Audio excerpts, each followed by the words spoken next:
विटेकर, आता उन्हातानाचं खाया प्यायला इथे यायची काहीच गरज नाही, कारण विट्यात जे जे मिळते ते सगळं तुम्हाला घरपोच मिळणार आहे.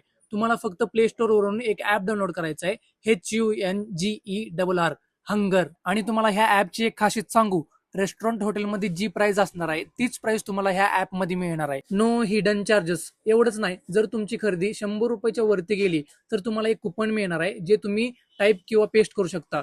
HUNGERR 30. तुम्हाला सरळ 30% डिस्काउंट मिळणार आहे. सगळं काही तुम्हाला इथं बघायला मिळेल, फुल ट्रान्सपरन्सी. मी पावभाजी मागवली होती, 150 रुपये बिल झालं, पण कुपन यूज केल्यानंतर ना बिल 112 रुपये झालं. थोड्याच वेळात पावभाजी आली. झाड तयार आहेत, मी पण तयार होऊन घेतो. जाम भूक लागल्या, हे खातो आणि मग आपण झाड लावायला जाऊया. आज आम्ही हे झाड हंगर ॲपच्या नावाने लावतोय. ह्या ॲपच्या ओनरनी तुम्हाला घरपोच सेवा देण्यासाठी भरपूर कष्ट घेतलेत. कोविडच्या वेळेस हे ॲप बंद झालं, ते जरा बॅकफुटला गेलते, पण आता त्यांनी त्याच जोमाने सुरुवात केली आहे. तर तुम्ही त्यांना चांगला प्रतिसाद द्या, अशी माझी इच्छा आहे. तर भेटूया नेक्स्ट रीलमध्ये. एक रील एक झाड.